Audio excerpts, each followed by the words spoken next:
نبی علیہ السلام کا پاک ارشاد ہے، نبی علیہ السلام نے فرمایا تم جس طرح زندگی گزارو گے اسی طرح تمہیں موت آئے گی، اور جس طرح موت آئے گی اسی طرح تم اٹھائے جاؤ گے۔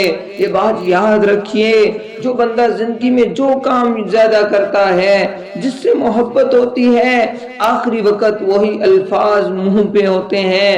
فرمایا کہ چند نوجوان ریل گاڑی میں سفر کر رہے تھے، دروازے پہ کھڑے ہو کے گانے گا رہے تھے، ایک دوسرے کے ساتھ ہنسی مذاق کر رہے تھے۔ تھوڑی دیر گزری، ان میں سے ایک نوجوان گر گیا، اور جب گرا لوگوں نے ریل گاڑی کی چین کھینچی۔ ریل گاڑی جب رکی، جب اتر کے دیکھا گیا، اس نوجوان کے جسم کے دو ٹکڑے ہو گئے۔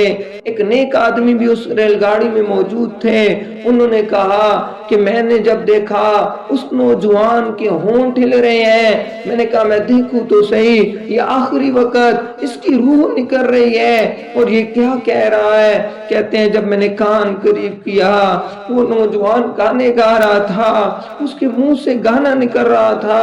سوچیں، جس کا آخری وقت گانے پڑھتے ہوئے موت آئے، گانے گاتے ہوئے موت آئے، اس کا حشر کیسا ہوگا؟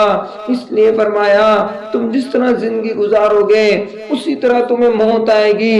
آج ہمارے نوجوان ٹچ موبائل دیکھتے دیکھتے سوتے ہیں، گانے سنتے سنتے سوتے ہیں، حتیٰ کہ ایک نوجوان کہنے لگا کہ جب تک میں گانے نہ سنوں مجھے نیند ہی نہیں آتی۔ سوچے اگر مرتے وقت گانے سنتے سنتے مر گئے تو کیا منہ دکھائیں گے اللہ کو؟ اس لیے اپنی زندگی دین کے مطابق بنائیے تاکہ مرتے وقت بھی دین کے اوپر موت آئے۔ اپنی زندگی میں کلمے کو عام کیجئے تاکہ مرتے وقت بھی کلمہ نصیب ہو جائے۔ رات کو سونے سے پہلے کلمہ پڑھ کے سوئے، اٹھتے ہوئے کلمہ پڑھیں، انشاءاللہ موت کے وقت بھی کلمہ نصیب ہوگا۔